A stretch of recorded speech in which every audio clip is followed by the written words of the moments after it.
As shorelines open up and weather begins to warm, big fish move into the shorelines in search of food.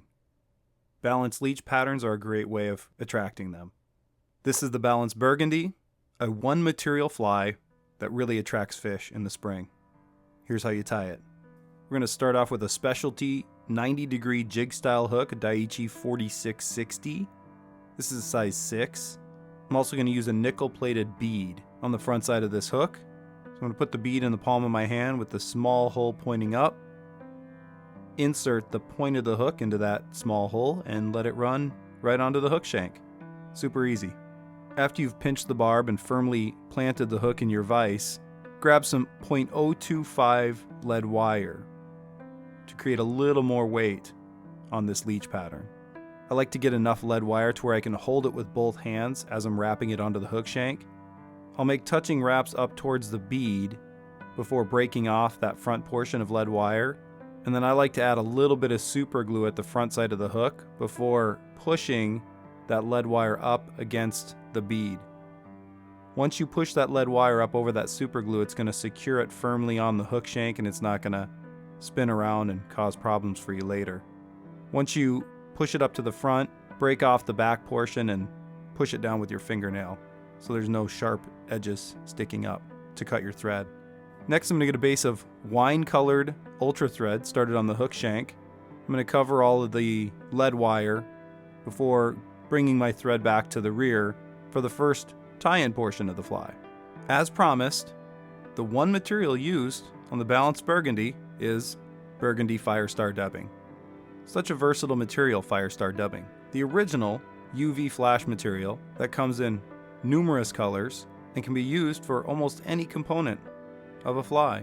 For the tail portion, I'm going to pull a clump of Burgundy Firestar from the package, a fairly large clump of dubbing, and then fold that clump of dubbing in half to create the tail portion of the fly. Trim the butt portion of this material to make it a little bit easier to tie onto the hook shank. Make this tail as long or as short as you'd like. Capture the material onto the hook shank and tie it down all the way up to behind the bead.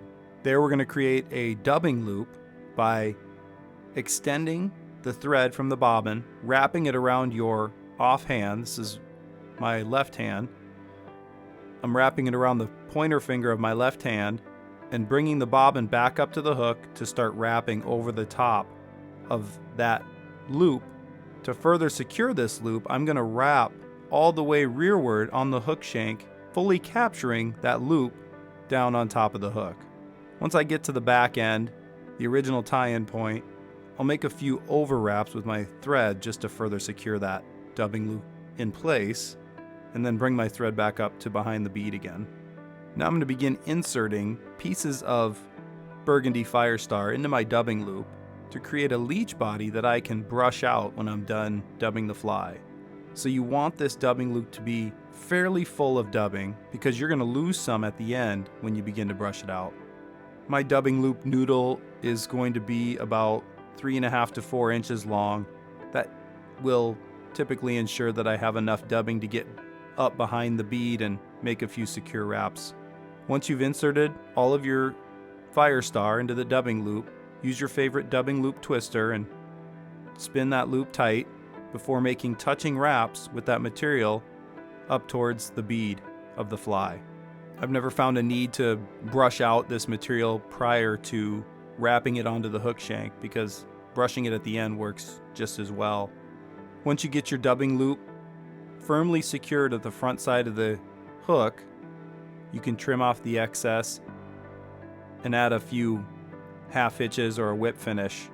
I also like to add a small bead of super glue onto my thread to solidify this tie, and I do this just by running the tip of the super glue along the thread until small beads appear, about an inch of thread worth of super glue. Make consecutive wraps until that super glue is all within the head of the fly, and then I add a few half hitches at the end to secure it, and trim your thread. Finally, all you need to do is pick your favorite dubbing brush, mine's always the popsicle stick, and tease out that dubbing loop of Firestar. You can trim this fly, you can streamline it any way you want, The thing looks great in the water, it moves well, it's got UV properties, and it straight up catches fish. Hope this helps you out on your home waters. These are all the materials you'll need to tie the balanced Burgundy. Head down to your local fly shop and ask for Larva Lace by name. If they don't have it, you can tell them to go to hagensfish.com, or they can email Lorie to get the best synthetic fly tying materials on the market. If you like this video, please comment below. Let us know what you liked about it. Let us know what you're going to be catching with your balanced Burgundies. Really think that helps other people find our videos. Also, please subscribe to the channel to make sure you get notifications for our monthly fly tying tutorials. Thanks for being a part of the Larva Lace community, and thanks for using Larva Lace materials. Tight lines and well-tied flies.